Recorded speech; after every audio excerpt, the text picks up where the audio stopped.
என்னுடைய பாரத தேசத்துக்கு எதிராக நான் ஒருபோதும் செயல்பட மாட்டேன் என்ற உறுதிமொழியோடும் என்னுடைய சிற்றுரையை நான் தொடங்குகின்றேன்.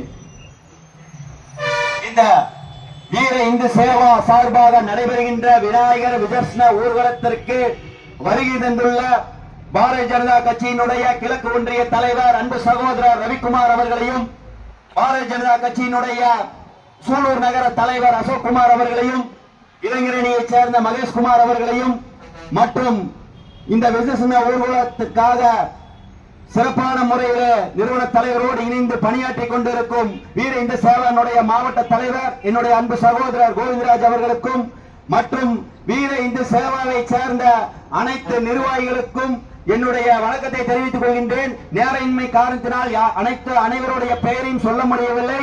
பெயர் சொல்லாதவர்கள் எல்லாம் என்னுடைய இதயத்தில் இருக்கின்றீர்கள் என்று நினைத்துக் கொள்ளுங்கள். இப்பொழுது அதே போல இந்த விநாயகர் சதுர்த்தி விதர்சன ஊர்வலத்திலே இங்கு வருகிறவர்கள் ஏதாவது பேசுவார்கள், அவர்கள் மீது ஏதாவது வழக்கு போடலாம் என்று அங்கங்கே மறைந்து கொண்டு எங்களை எல்லாம் கண்காணித்துக் கொண்டிருக்கும் எங்கள் அன்பு உளவுத்துறை அதிகாரிகளுக்கும் மற்றும் தமிழகம் முழுவதும் விநாயகர் விதர்சன ஊர்வலமும் விநாயகர் சதுர்த்தியும் சிறப்பாக நடைபெற வேண்டும் என்பதற்காக 5 நாட்களாக தன் குடும்பத்தை எல்லாம் விட்டு விநாயகர் சதுர்த்தி விழாவுக்கு சிறப்பான முறையிலே பாதுகாப்பு வழங்கிக் கொண்டிருக்கும் எங்கள் காவல் தெய்வமான காவல்துறைக்கும் இந்த நேரத்தில் எங்கள் நன்றிகளை தெரிவித்துக் கொள்கின்றோம். நான் இங்கு நிறைய விஷயங்களை பேசலாம் என்று நினைத்தேன். நேரமின்மை காரணத்தினாலும் காவல்துறைக்கு ஒத்துழைப்பு தர வேண்டும் என்கிற காரணத்தினாலும் நான் சென்னை செல்கின்ற போது இங்க பேச வேண்டிய விஷயங்கள் எல்லாம் சென்னையிலே ஊர்வலத்திலே கலந்து கொள்கின்றோம் பேசலாம் என்று விட்டுவிட்டேன். இன்று இந்த விநாயகர் சதுர்த்தி எதற்காக தொடங்கப்பட்டது, விநாயகர் சதுர்த்தியினுடைய நோக்கம் என்ன என்பதை அனைவரும் தெரிந்து கொள்ள வேண்டும். நம்முடைய நாட்டை ஆங்கிலேயர்கள் அடிமைப்படுத்தி வைத்திருந்த போது இந்துக்களை ஒருமைப்படுத்த வேண்டும், இந்துக்களை ஒருங்கிணைக்க வேண்டும், சுதந்திர போராட்ட தீயை உருவாக்க வேண்டும், நமது நாட்டை இஸ்லாமிய மன்னர்கள் படையெடுத்து வந்தபோது அவர்கள் எல்லாம் மிரட்ட வேண்டும் என்கின்ற எண்ணத்தோடு சுதந்திர போராட்ட தியாகி பால கங்காதர திலகரால் இந்த விநாயகர் சதுர்த்தி விழா தொடங்கப்பட்டது. ஆன்மீக விழாவாக தொடங்கப்பட்டு அனைத்து இந்துக்களையும் ஒருங்கிணைத்து அந்த விழாவை தொடங்கினார்கள். அதன் பயனாகவே இந்துக்கள் அனைவரும் ஒருங்கிணைத்து நம் நாட்டை அடிமைப்படுத்திய ஆங்கிலேயர்களை விரட்டியடித்தார்கள். அதற்காக தொடங்கப்பட்ட விழாவானது ஒவ்வொரு வருடமும் உலகம் முழுவதும் உள்ள இந்துக்கள் இந்த விநாயகர் சதுர்த்தி விழாவை மிகவும் சீரும் சிறப்பமோடு நடத்தி வருகின்றோம். ஆனால் என்னுடைய தேசத்திலே, இந்த தேசத்திலே, இந்திய தேசத்திலே 90% இந்துக்கள் வாழ்ந்து கொண்டிருக்கின்றோம். ஆனால் என்னுடைய கடவுளை வைத்து நான் வழிபடுவதற்கு 1008 தடைகள். அங்க வைக்காத, இங்க வைக்காத, அதுல போகாத, இதுல போகாத, இத்தனை வைக்காத. நான் என்ன பாகிஸ்தான்ல விநாயகர் கேட்டேன், இல்ல ஆப்கானிஸ்தான்ல கேட்டனா, இல்ல பங்களாதேஷ்ல கேட்டனா? என்னுடைய தேசம் ஐயா இது. என்னுடைய தேசத்துல 90% இந்துக்கள் வாழ்ந்துட்டு இருக்கிறோம். என்னுடைய தேசத்துல எனக்கு விநாயகர் வைக்கிறதுக்கு அனுமதி இல்ல. பாவம், காவல்துறை நம்ம குறை சொல்ல முடியாது. ஆட்சியாளர் உத்தரவு போடுறாங்க, அதை காவல்துறை செயல்படுத்துறாங்க. இப்ப ஒண்ணு சொல்றேன் கேட்டீங்க, 90% இந்துக்கள் வாழ்ந்துட்டு இருக்கிறோம்.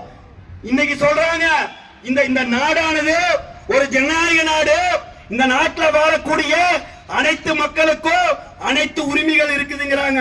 ஆனா 90% வாழக்கூடிய இந்துக்களுக்கு என்னுடைய கடவுளை வைத்து நான் வழிபடுவதற்கு சிந்தித்து பாருங்க. நம்முடைய கடவுளை வைத்து நம்ம கும்பருக்கு நமக்கு உரிமை இல்ல. அப்ப இந்த நாட்டில் யார் சிறுபான்மையா வாழ்றா?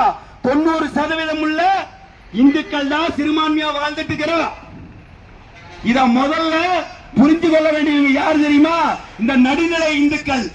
காலையில எந்திரிக்கிறீங்க, வேலைக்கு போறீங்க, சம்பாதிக்கிறீங்க, உங்க பொண்டாடி குழந்தைகளை காப்பாத்துறேன்னு நினைச்சீங்களா? வாழ்ந்துட்டு இருக்கிறீங்க.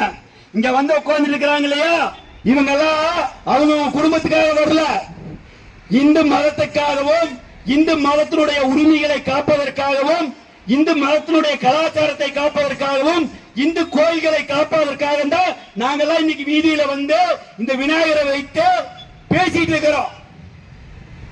பல வழக்குகள் நாங்க வாங்கி சிறைக்கு போயிருக்கிறோம். யாருக்காக போனோம்? என் பொண்டாட்டி குழந்தைகளுக்காக போனோம்? இல்ல நாங்களாம் கஞ்சா வித்து சிறைக்கு போனோமா? இல்ல விபச்சாரம் பண்ணி சிறைக்கு போனோமா? இல்ல வீடு மூந்து திருடி சிறைக்கு போனோமா? இல்ல எவனாச்சும் வெட்டிட்டு போனோமா?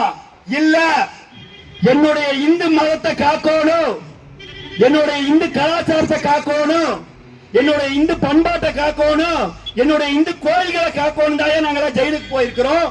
வாரத்துல 5 நாள் கோர்ட்டுக்கு போறோம். யாருக்காக போறோம்? எங்களுக்காக போறோமா?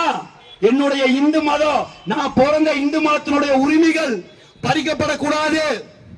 என்னுடைய நாட்டில் என்னுடைய இந்துக்களுடைய அனைத்து உரிமைகள் கிடைக்கணும் தான் நாங்கெல்லாம் போராடிட்டு இருக்கிறோம். இத நடுநிலையா பேசிட்டு இருக்கிற இந்துக்கள் நீங்கெல்லாம் சிந்தித்து பார்க்கணும். இன்னைக்கு பாத்தீங்கன்னா, இன்னைக்கெல்லாம் நாங்க வந்து இங்க பேசுறோம்னா அதுக்கு விதை போட்டவங்க 153 பேர் இந்த இந்து மதத்தை காக்கிறதுக்காக பயங்கரவாதிகளாக வெட்டி கொல்லப்பட்டிருக்காங்க. யாராச்சும் தெரியுங்களா?